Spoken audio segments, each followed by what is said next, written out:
Hi everybody, welcome. Rob Provencher here from No BS Photo Success, and got a lot of stuff I want to talk to you about today, and I'll try and be quick, concise, and to the point. So, one thing I want to talk about is, before I get into the main gist of what I want to talk about, I made some notes here. I have a lot of webinars. You know, I do a lot of webinars, and I've got some webinars coming up, some cool stuff. And if you're on the list, my newsletter list, you'll get notification on that. If you're in the forum, you'll get notification on that as well. We just had a webinar last night with Brian DeMint. It was almost an hour and 45 minutes long, maybe 2 hours. It was really, really good. And it was epic. It was like the guy is so creative and off the wall, unique. So, you know, I like doing this kind of stuff because to me it's really, really, really important to constantly be feeding the mind, constantly be working at expanding my horizons and learning new stuff, especially from other photographers. So anyways, what I often do is I'll re-listen to or re-watch an old interview or a webinar that I've done with somebody. And one of the ones I just watched 2 days ago was Paige P. Cool story. Paige P joined the forum No BS Photo Success way back 2005, and she was a graphic designer who turned into an interior decorator, and she used to decorate children's homes in California for very, very high-end clients, so $20,000-$30,000 decorating gigs. Her big challenge was creating. She was also a photographer as well. She was quite good, still is. And she was having a hard time getting frames to coordinate in the wall for the decor of these homes. And so it was such a challenge, she said, why not just start my own frame company? And she did. It was in the fall. She got her husband involved, and it was a funny story, because I met her the next winter in WPPI in Las Vegas, and she told me the whole story. And what had happened was she told her husband if he thought it was a good idea to start a frame company. And he said, sure. And next day he came home, he said, okay, I quit my job. And that's just the kind of people they are. And away they went. Anyways, they did 2 months later, they had this frame company going, and it was going gangbusters. And they did their first PPA trade show. It was the massive national conference, convention. They rented a booth. And the same thing happened there that happened at WPPI. People swamped their booth. They loved their frames. So what they were doing was so successful, and they hit a nerve. It resonated with people. So anyways, I'm getting off track. I just thought that was a really cool story. They hit the ground running, and they ran with it. So it's a good marketing lesson there. So she's quite good at coordinating and designing. And I did this webinar with her, and it was really, really good. It was very, very insightful. That's why I watched it again. I sort of remembered, it was from 3 years ago. I remembered that it was really quite good, so I wanted to check it out. And I was after a little bit of information that I'm going to share with you right now. And it's to do with how she decorates some of her wall portraits. By the way, she doesn't have a studio, and she does pretty good sales. She's really slowed down on the frame business because I think it really kind of burned them out. She had a baby, had 2 babies so far. So when she started the frame company, that was pre-children. You know how children can change things. And I think that's what happened. So she's really taken that business down. And she still shoots. And she talks about how she goes to people's homes, and she has walls, and she talks about colors. And she admits that, you know, it's scary, especially at first. And I'll quote what she said. It's tough to go to someone's house and pretend like you know what you're doing. That's what she said. And she knows what she's doing. So when you're going into someone's home and you really don't have too much of an idea, you got to kind of fake it till you make it. Planning is a big key. She makes quite a bit per session. And it's easy to get $2,000, $3,000, $4,000 a session from proper planning. And of course, with her skills and your ability to help the client envision where it is you're going with them, and you're helping them decorate their house, it really, really helps big time. So anyways, the real reason I wanted to really re-listen to it was to find out some of the ideas she had about how she had treated some of her prints. And here's what I had forgotten. I watched it again, and wrote it down this time. For pictures that are with like fall colors, deep colors, get them printed on metallic paper. These have to be darker images. She double mounts them on mounting boards, so they're really, really thick and hard. And she puts a linen texture on them. She says it looks very upscale. Well, that's cool. Something to think about. Likewise, with black and white images, she uses a matte laminate, which is also upscale. So you might want to experiment with that with metallic paper. It sort of flies in the face of convention because you're using a linen texture on a metallic paper. You wouldn't think that that would work. But when I heard about it, I thought, I'm going to try it. So I have a test going into my lab. So anyways, and that's my next item I want to talk about is my lab. Now, if you're in Canada, GTA Color Labs in Toronto, they've got a brand new location. They had an open house last week, and I drove down with my wife to go check them out, check out their new products. And these people are on the ball when it comes to new products. They're sort of the White House of Canada, for lack of a better word. That's where they're heading anyways. They got some really, really cool new products. You can go check out their price list. You know, they got a whole bunch of stuff here. Books, boutique cards, envelopes, mounts, picture blocks, which I'm going to show you an example of in a minute. Acrylic prints, all kinds of stuff. Metallic press paper, calendars. This is a really good array. And, you know, it's important that you have a good lab to work with when you're creating products. You want to have a good service. You want to have a good product that's good printing done on your images so they look good, you know, good canvas prints or whatever it is you're doing. If you're doing some of the ideas that I just mentioned from page P, you know, the metallic paper with the linen texture, all this stuff, it's very, very important that you have a good lab to work with. Now, in the U.S., I know White House is really, really big. There's Miller Color Lab, Bay in San Diego. I met them multiple times, and their selection in that lab has really, really impressed me. And yeah, those are the big ones that come to mind. So let me show you some of the ideas. Photo block. So I really like this idea. You can check that out. See that? It's wood. And this is polished. And this is what we call, I don't know if you can see that. See, it's a live edge. Okay? That's popular down in Costa Rica. And they call that live edge down in Costa Rica for furniture and whatnot, where it's, you know, it's an unpolished raw wood. And the idea is you take a print, 5x7 or an 8x10. I don't have one here to show you, but you get the idea. It slips in here, and this sits on a counter or a mantle or a table at someone's home. And you can put a 5x7, just for the sake of argument. Assume that's a print. See? Bing! So if you have a nice print, vertical, horizontal, 5x7, or likewise, you could slip an 8x10 in there. And they had these on display when we were down there at the open house. See? And it's printed on styrene. This is plastic. So my wife's ordered a couple samples from our work to put in. You know, we grabbed these when we were down there, just put these on our bill, and we're just going to take them home right away.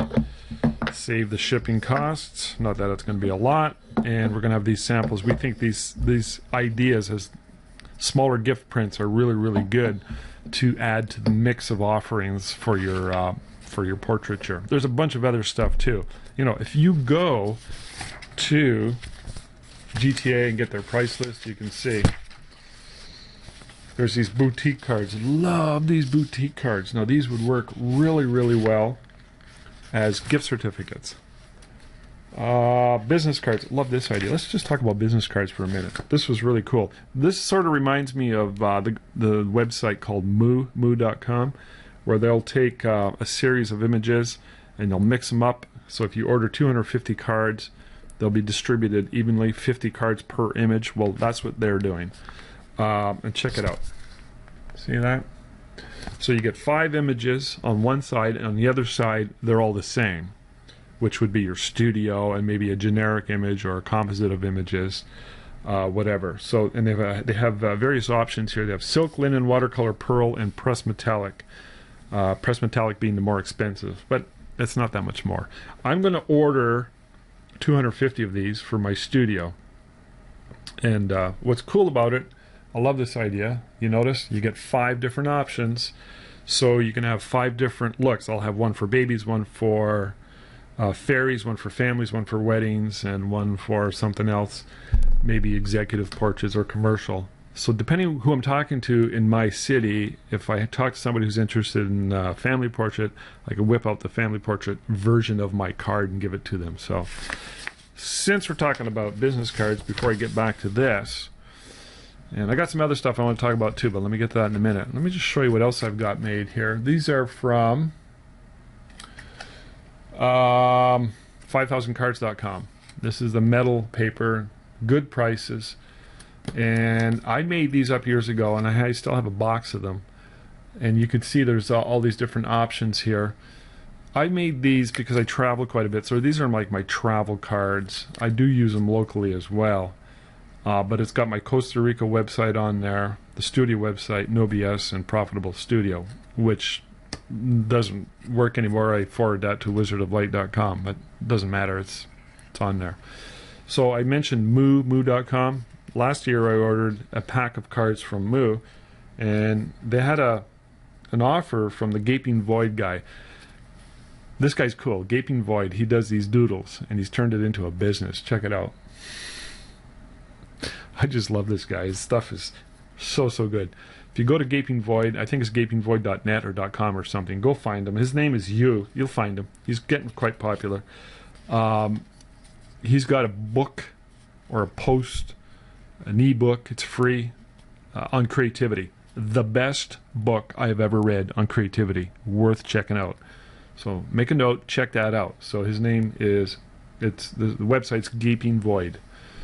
So he's got these drawings that they've worked with Moo, and you can get 5 or 6 of his drawings.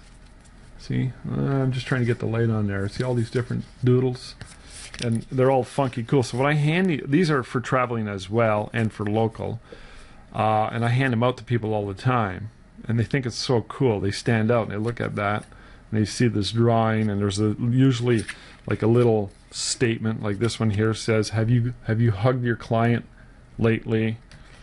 The market for something to believe in is infinite. See that? So there's all these really cool things. So that's moo.com through Gaping Void, one of my favorite guys who I've been following for many years now. And they offered this last year, so and by the way, I'm almost out of those cards. In case you're thinking I have too many cards, which I probably do, I got this case. You see, this is cool. Bingo! And I put all my cards in there.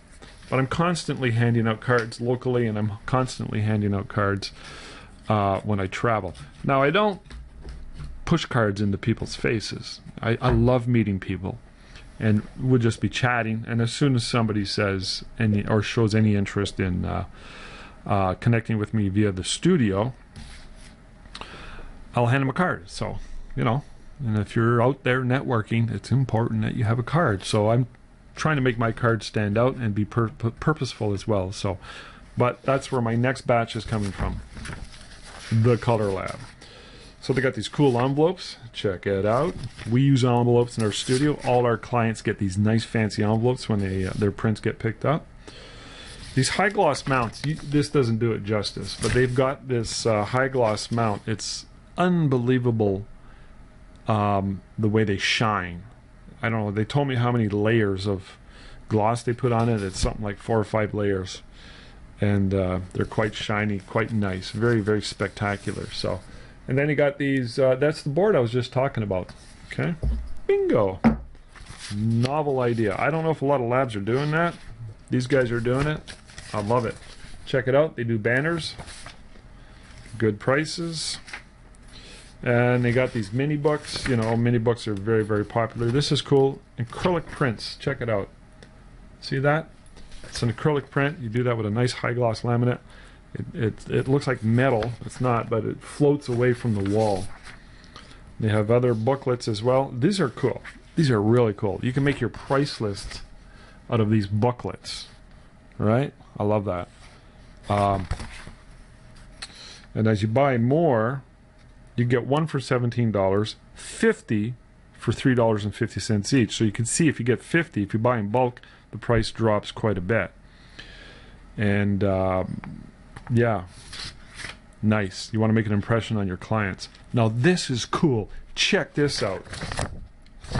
Okay, clusters, wall clusters. Now what's really cool about this is when you buy a cluster, they give you a template, sort of like a sheet of paper that you put on the wall, and you mark exactly where to put the nails in, and then you hang the pictures perfectly.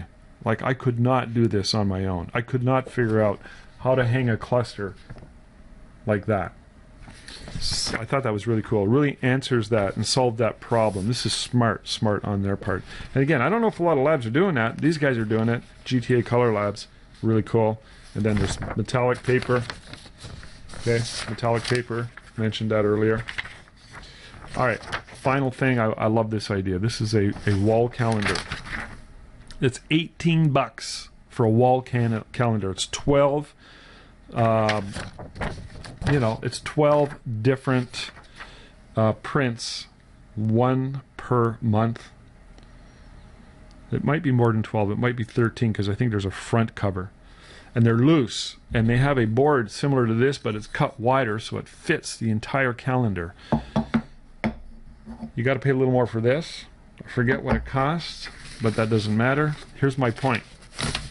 You can offer that as a product to your client. I think it ought to be offered as a gift to your better clients, especially if you're shooting their children on a regular basis. Imagine the impact the calendar would have if you gave that to them at Christmas time. They wouldn't expect it, and they would have your work out all year long as a calendar. Really, really cool. So worthwhile looking into the wall calendar from GTA Color Labs. So I'm pretty sure I'm missing some stuff there because they got a lot of ideas that work really well, both as product offerings for clients and as marketing gifts to use as gift items and just to promote your studio. So, all right, I got an email here from Scott. Hey Rob, your #1 fan from Edmonton. Smiley face. I watched your recent episode 37, and your example inspired me to contact you once again. My business is taking a different turn over the next month. I'm taking over the lease of our studio, renovating the space. It was ugly. And renting out 2 to 3 offices to hopefully other photographers industry related. I was also considering renting out the studio hourly, daily, weekend. I'm excited with the prospect of management and turning my business more reputable, recognized, and active. Having subleasers and will cut down my expenses and hopefully also provide an additional income source. My questions to you are, have you or No BS members posted on this topic before? Studio management, sublease, renting. If so, could you share with me some of the articles? Any additional insight from your experience is greatly appreciated. I don't have any insight. Nobody's posted that as far as I know, but I'm going to post it in the forum, and I'm going to continue on this conversation, part 2, in a future webcast or podcast or whatever you want to call these.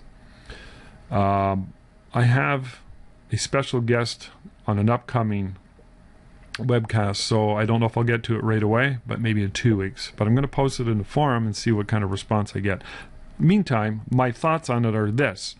If I had a situation like that and it was not inconvenient, I would certainly look into cutting down on my expenses.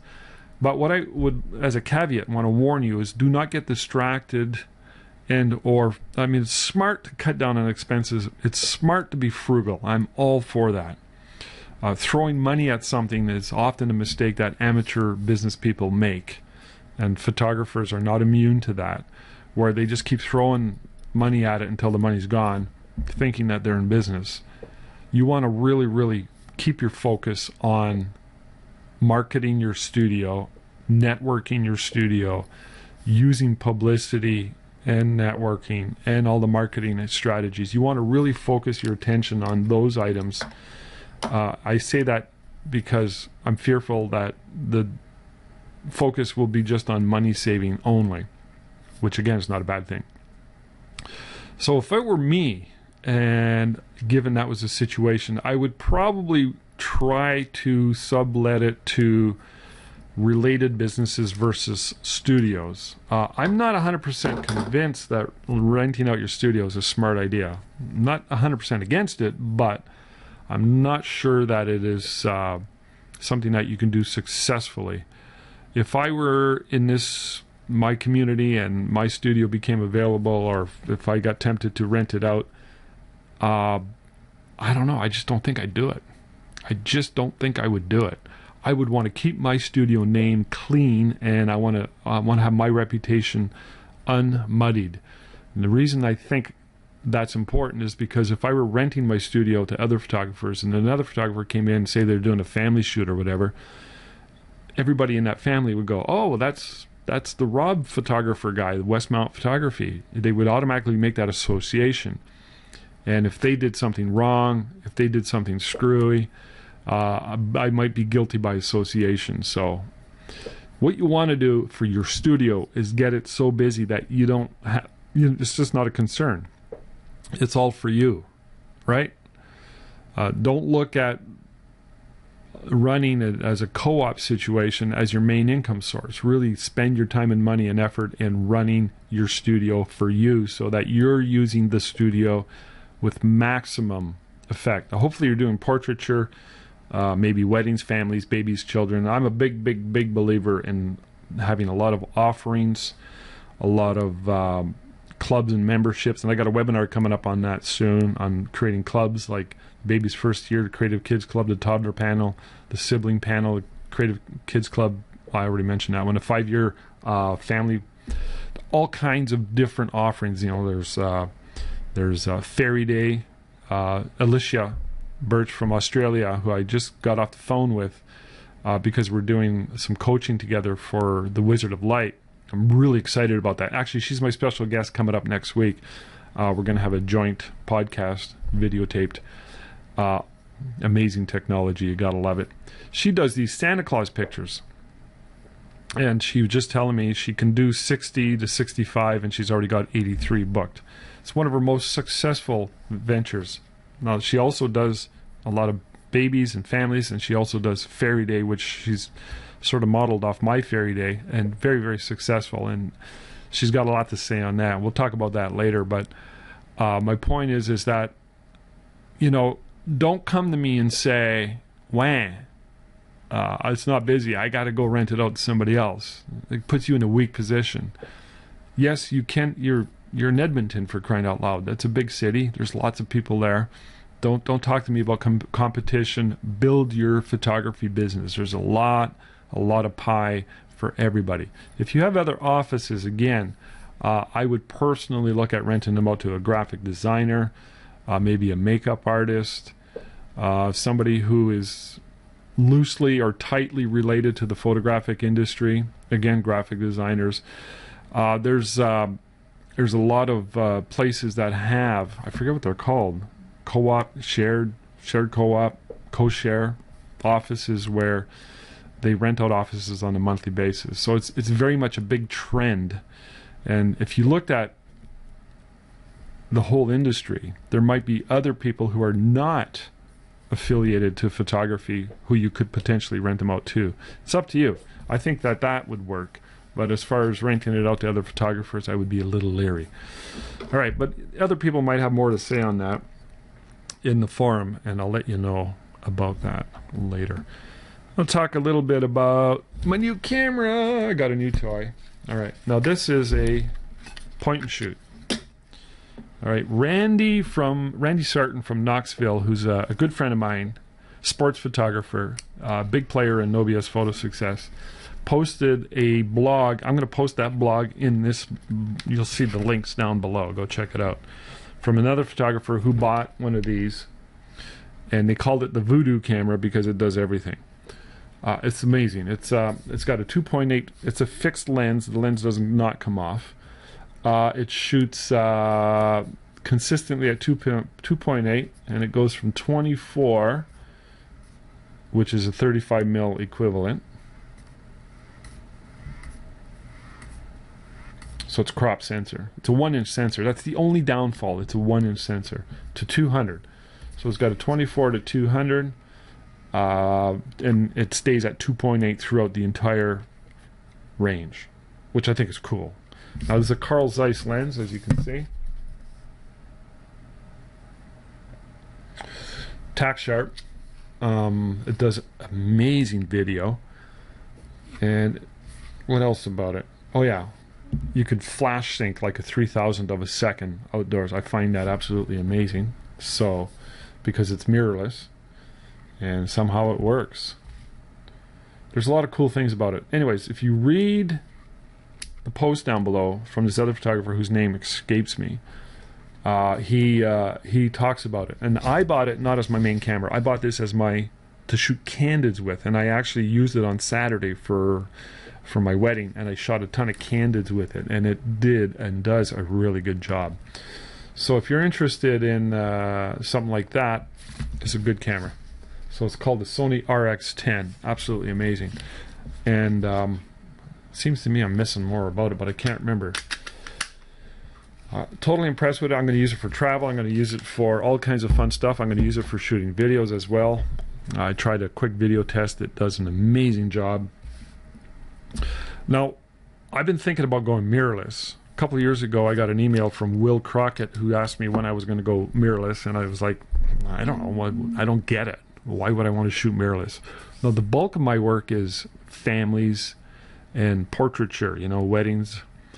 And so I sell a lot of canvases, 30, 40-inch canvases. So I need to have a good capture. I need to have a good camera. I shoot D800 Nikon right now, and you know, it's not a problem. I get really good results. Since this camera came out, and I read that blog post 6-7 months ago, it just got me thinking about shooting mirrorless for portraiture. So I've been looking around, and this guy who's about the same age as I am, mid-50s, who did this blog post down below, also has another blog post, which I'll put down there. He's sold all his Nikon stuff except for one lens, and he's converted to the Pro version from Sony, the Pro mirrorless, which is the A7S. And I've been actually looking at that very, very serious. So this camera here, you might say, is my entry into mirrorless. And the next step is to go full all out, sell all the Nikons, and I would gladly do that. My main concern is the quality. I need to get good quality for large prints. Now the A7S only shoots a 12 megapixel file, which doesn't matter. I've seen tests, I've been researching this quite a bit, and I saw some pretty epic comparisons from it to other cameras, other pro cameras, especially in the higher ISO, which is sort of important to me, especially on weddings. But again, my workhorse need are for portraiture, need to have large prints. It seems to cover all those on all bases. Plus it uses Carl Zeiss lenses, which I really, really dig. The only downfall that I can see so far is that the lenses are limited. You don't get a lot of choice. So anyways, I'm having a serious look at that.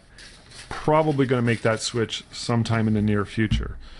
I'll keep you posted. Upcoming webinars. Okay, I'm going to finish off just by saying I've got some cool stuff coming up. Okay, I got a boot camp, goal setting boot camp, September 29th. That's next Monday, 9 p.m. I have been doing goal setting workshops for a long time. Been attending them as an attendee, and I've also been running them in my city. Not so much lately, although I have one coming up next week for local community. But for many years I ran one through the local library, and it was amazing. So the actual system I created, and I've worked on a little bit more, and I've tweaked, and I'm going to bring that to you guys on Mondays. So again, I'll put that link down below. Check it out. You can register for that. So, and you know, part of me is like, are people going to show up? Because when the push comes to shove, this is the kind of work that really turns a lot of people off. And I got a lot more to say on that, and I'm going to reveal it to you on Monday when it comes to goal setting and how powerful goal setting is and how epically important it is to have clarity on goals. Because it's one thing and very important to act on your goals, but you got to have them to start. That's got to be the first step, is to have some sort of a description, some sort of planning and work put into the types of goals and clarity. And I know some people say, well, I don't know what I want. It doesn't matter. It doesn't matter. You put something down. It's like saying, well, I don't have any clients. It doesn't matter. You start with one. If you don't have any goals down, you just put whatever you can. You start somewhere. The most important thing is to start. Just get started. So show up for that, and we'll get you on the right track. So anyways, I appreciate getting your emails. I did get a bunch more. People are giving me some positive feedback overall. Just let me tell you one more here. Bum, bum, bum. Sorry, guys. It's coming. Oh, here we go. Thomas sends me an email regarding the Vanessa Joy. If you go to wizardoflight.com, in the main page, there's a link to the Vanessa Joy Advanced Training Series I got coming up in October. And he's asking, hey, Rob, I have a question about the Vanessa Joy teaching, the page for additional resources, and the replays. Everybody who signs up for these advanced training series, there's a special membership page. That's what he's talking about, where people register for each. Like, there's 4 parts, so you got to register for each one, but you can't unless you pay and you're a member. Are those available indefinitely when signing up for the course? Thanks so much. Bonne journée, mon ami. Yes, absolutely. It's available indefinitely. Anybody who signs up for an advanced training course has that membership access where they, as soon as one of the presentations is over, it's recorded, and you can watch the replay, and you can download the MP4 file. That and any other resources and or homework and or comments that happen or news is all put in that page. And I've run 5 of these so far, and this is number 6 coming up with Vanessa Joy. And I've not taken any of the pages down. But if you were in it, you'd want to download those videos and have them on your computer so you can watch them. And if you're smart, you'll watch them 2-3 times. And you'll put them into action if you're really, really, really smart. So be smart and be successful and be prosperous. All right? That's all I got to say about that. See you guys on the inside. Stay cool. Stay frosty.